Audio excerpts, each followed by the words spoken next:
நள்ளிரவு ஒரு பரபரப்பான நகரம். சுற்றிலும் ஆயிரக்கணக்கான மக்கள். ஆனால் சாலையோரத்தில் தனியாக தூங்கிக் கொண்டிருக்கும் ஒருவருக்கு அந்த இரவு கடைசி இரவாக மாறப்போகிறது.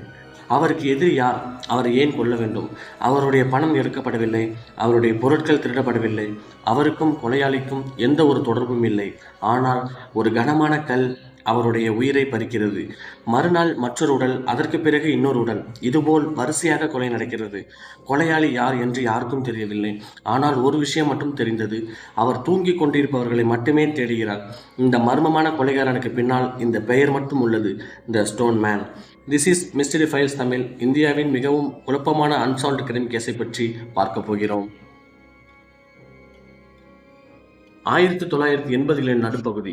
அப்போது பம்பாய் என்று அழைக்கப்பட்ட மும்பை, சியோன் சர்க்கிள் பகுதிகளில் சாலையோரம் தூங்கிக் கொண்டிருந்தவர்கள் சிலர் மர்மமான முறையில் கொல்லப்பட்டனர். முதலில் இவை தனித்தனி கொலைகள் என்று நினைக்கப்பட்டன. ஆனால் ஒவ்வொரு சம்பவத்திலும் ஒரு டிஸ்டர்பிங் பேட்டர்ன் இருந்தது. பாதிக்கப்பட்டவர்கள் பெரும்பாலும் தனியாக தூங்கிக் கொண்டிருந்தவர்கள். அவர்கள் தலையில் கனமான கல் போன்ற பொருளால் தாக்கப்பட்டிருந்தது. கொலைக்கு பிறகு கொலையாளி அங்கேயே தங்கவில்லை. அவர் எதையும் எடுத்து செல்லவில்லை. அதனால் இதற்கான மோட்டிவ் என்ன என்ற கேள்வி போலீசாரை குழப்பியது. பணம் வேண்டுமென்றால் தேடியிருக்கலாம், பழிவாங்க வேண்டுமென்றால் ஒரு குறிப்பிட்ட நபரை தேடியிருக்கலாம். ஆனால் அங்கே விக்டிம்ஸ் ஒருவருக்கொருவர் தொடர்பில்லாதவர்கள். அவர்களை இணைத்த ஒரே விஷயம், அவர்கள் இரவு நேரத்தில் தனியாக தூங்கிக் கொண்டிருந்தவர்கள். மும்பையில் நடந்த இந்த கொலை தொடரில் குறைந்தது 12 பேர் கொல்லப்பட்டதாக பதிவுகள் கூறப்படுகின்றன. ஒருவர் தாக்குதலில் இருந்து தப்பி போலீசாரிடம் தகவல் கொடுத்தார். ஆனால் தாக்கியவரின் முகத்தை அடையாளம் காண முடியவில்லை. கொலைகள் 1, 2, 3 என அதிகரிக்க தொடங்கிய போது மக்களிடையே பயம் பரவியது. ஆனால் போலீசாரிடம் ஒரு பெரிய பிரச்சனை என்னவென்றால், கொலையாளியின் முகம் யாருக்கும் தெரியவில்லை. அவருடைய பெயர், வயது, எங்கே வசிக்கிறார் என்பது கூட யாருக்கும் தெரியவில்லை.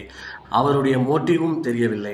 அதனால் இந்த மர்மமான கொலையாளிக்கு ஒரு பெயர் உருவானது, ஸ்டோன் மேன். அதாவது கல்லால் தாக்கும் மர்ம மனிதன். இந்த பெயர் பின்னர் செய்தித்தாள்களில் பரவியது. ஆனால் அந்த பெயருக்கு பின்னால் இருந்த உண்மையான மனிதர் யார்? இதுதான் புரியாத புதிராக இருந்தது. மும்பையில் மக்கள் பயத்தில் இருந்த நேரத்தில் ஒரு நாள் கொலைகள் நின்றுவிட்டன. எந்த வார்னிங்கும் இல்லை, எந்த எக்ஸ்பிளனேஷனும் இல்லை. கொலையாளி பிடிபடவும் இல்லை. அவர் இறந்து விட்டாரா, வேறு நகருக்கு சென்று விட்டாரா, யாருக்கும் தெரியவில்லை. ஆனால் இந்த கொலை இங்கே முடிந்துவிடவில்லை. ஏனென்றால் சில காலத்திற்கு பிறகு இந்தியாவின் இன்னொரு பெரிய நகரத்தில் அதே மாதிரியான ஒரு நைட்மேர் ஆரம்பித்தது. 1989ஆம் ஆண்டு கல்கத்தாவில் ஒரு இரவு சாலையோரத்தில் தூங்கிக் கொண்டிருந்தவர் இறந்த நிலையில் கண்டுபிடிக்கப்பட்டார். அவருடைய தலையில் கடுமையான காயம். அதற்கு பிறகு மற்றொரு சம்பவம், பின்னர் மற்றொரு சம்பவம். போலீசார் கவனித்த போது ஒரு பேட்டர்ன் தெரிந்தது. விக்டிம்ஸ் பெரும்பாலும் ஹோம்லெஸ் பீப்புள். அவர்களும் இரவு நேரத்தில் தனியாக அல்லது குறைந்த பாதுகாப்பு உள்ள இடங்களில் தூங்கியவர்கள். மேலும் கனமான கல் போன்ற பொருளால் தலையில் தாக்கப்பட்டிருந்தனர். இப்போது மும்பையில் நடந்த சம்பவங்கள் போலீசாரின் நினைவுக்கு வந்தன. இது அதே கொலையாளியா, அல்லது மும்பை சம்பவங்களை பார்த்து யாராவது காப்பிகேட்டாக செய்கிறார்களா? 2 பாசிபிலிட்டிஸ். ஆனால் எந்த பதிலும் நிரூபிக்கப்படவில்லை. கல்கத்தாவில் 1989இல் 6 மாதங்களில் 13 கொலைகள் ஸ்டோன்மேனுக்கு தொடர்புடையதாக கருதப்பட்டன. இப்போது போலீசாருக்கு மிகப்பெரிய கேள்வி, அடுத்த விக்டிம் யார் என்பதல்ல, அதற்கு முன் அடுத்த அட்டாக் எங்கே நடக்கும் என்பதுதான். ஏனென்றால் கொலையாளி ஒரு குறிப்பிட்ட பகுதியை மட்டும் தேர்வு செய்வது போல் தெரியவில்லை. அவர் இருளை பயன்படுத்துகிறார், மக்கள் குறைவாக இருக்கும் இடத்தையும் தேர்வு செய்கிறார். மேலும் அவர் அட்டாக் செய்யும் நேரத்தில் விக்டிம் தூக்கத்தில் இருக்கிறார். அதனால் விட்னஸ் கிடைப்பது மிகவும் கடினம். ஒருவர் மட்டும் தாக்குதலில் இருந்து தப்பினார். அவரால் தாக்கியவரின் முகத்தை சரியாக பார்க்க முடியவில்லை. இப்போது போலீசாரிடம் இருந்தது ஒரு பேட்டர்ன் மட்டுமே. முகமோ, பெயரோ, ஃபிங்கர் பிரிண்டோ, மோட்டிவோ எதுவுமே இல்லை. ஒரு நகரம் ஃபுல்லா ஒரு தெரியாத மனிதனை தேடிக்கொண்டிருந்தது. ஆனால் இன்வெஸ்டிகேட்டர்ஸ் ஒரு கேள்வியை கேட்டார்கள். இந்த கொலையை செய்யும் மனிதன் எப்படி இருப்பான்? ஒரு கனமான கல்லை தூங்கிக் கொண்டிருக்கும் ஒருவரை தாக்கிவிட்டு சத்தம் வருவதற்கு முன்பே அங்கிருந்து தப்பிக்க வேண்டும். அப்படியானால் அவர் உடல் வலிமை கொண்டவராக இருக்கலாம். இரவு நேரத்தில் நகரத்தின் தெருக்களை நன்றாக அறிந்தவராக இருக்கலாம். அதே நேரத்தில் பொதுமக்களுக்குள் கலந்து மறைந்துவிடக்கூடியவராகவும் இருக்கலாம். ஆனால் இது வெறும் போலீஸ் தியரிஸ் மட்டுமே. உண்மையான கில்லரின் ஐடென்டிட்டி என்று நிரூபிக்கப்படவில்லை. இதுதான் இந்த கேஸின் மிகப்பெரிய பிரச்சனை. ஒரு கில்லரை பிடிக்க வேண்டுமென்றால் ஒரு ஃபேஸ் வேண்டும், குழு வேண்டும், அல்லது ஒரு மிஸ்டேக்காவது வேண்டும். ஆனால் இந்த ஸ்டோன்மேன் எதையும் விட்டு சென்றதாக தெரியவில்லை. இப்போது இந்த வழக்கின் மிகப்பெரிய கேள்விக்கு வருவோம். மும்பையும் கொல்கத்தாவும் ஒரே கில்லரா? இதற்கு உறுதியான பதில் இல்லை. 2 நகரங்களிலும் விக்டிம்ஸின் ப்ரொஃபைல் ஒத்திருக்கிறது. தூங்கிக் கொண்டிருப்பவர்கள் கனமான கல்லால் தாக்கப்படுகிறார்கள்.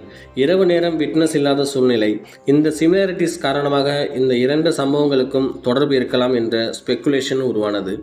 ஆனால் அதே நேரத்தில் காப்பிகேட் தியரியும் இருக்கலாம். அதாவது மும்பையில் நடந்த கொலைகள் பற்றி தெரிந்த ஒருவர் அதே பேட்டர்னை கல்கத்தாவில் காப்பி செய்திருக்கலாம், அல்லது முழுவதும் வேறு வேறு நபர்களாக இருக்கலாம்.